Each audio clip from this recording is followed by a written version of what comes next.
from pole position for Simon Kovacic in the Logitech car as well, but it looks like Pichata with a really good start is going to be close enough to actually mount an attack on the Logitech car into turn one. No, not quite close enough as they all stream through. Oh, a bit of an issue there for the Spurt car. That's going to send him off the track, as well as the Acer car of Rigel as well. Oh, that's unfortunate for the championship. Rigel already losing positions at the start here, Chris.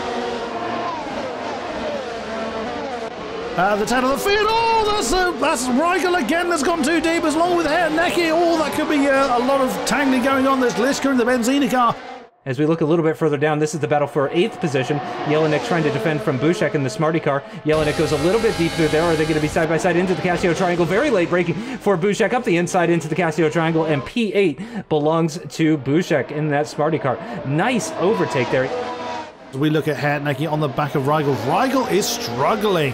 He is already some 3 seconds behind Kujela, who he was hounding for that 4th position, and he's now really having a tough time, whether it's the tyres. Oh no! Oh, we've seen things like that earn penalties for drivers, and through goes Corny. Very nice opportunistic moment there for him.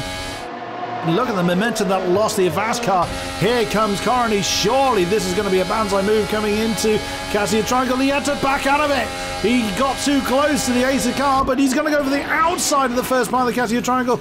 No, can't get it done. Nicely defended from the Acer car of Pavel Rigel. And they come into the pits, nearly into the pit wall.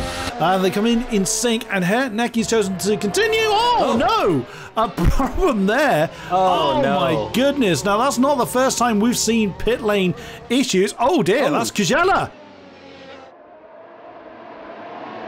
And there we go. Kujela just flying right past Pavel Rigel. Oh, no. Makes the move into the hairpin. Let's see if Prohaska is going to be able to make anything happen here as well. Oh, that's a big mistake for Pavel Rigel. It's going to lose him yet another position. Herr-Necki is going to go through as well, too. And the Acer car drops down into 6th position. But it is going to be all about Simon Kovacic, unless, of course, he runs out of fuel or something like that. We have seen that in VGP before, but it is going to be Simon Kovacic in the Logitech car who makes his way through 130R for the final time here at Suzuka in Japan, down towards the Casio Triangle for the final time as well, over the curbing. But it is going to be Kovacic that wins the race here at Suzuka. He's going to win the championship as well, too. Your 2019 Mercedes-Benz VGP champion is Simon Kovacic in the Logitech car.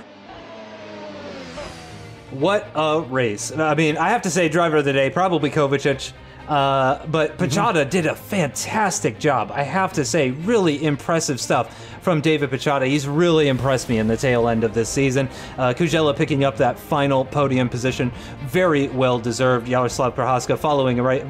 The gap wouldn't have you believe it, but they were separated by practically nothing the entire race. In the standings, Simon Kovacic, look at the gap that he has. Again, double points for this final race, so just extending that points gap to Pavel Rigel. David Pichata in 3rd position with 156 points, and Kujela does take that 4th place position ahead of Prohaska. Again, very well fought race for those guys.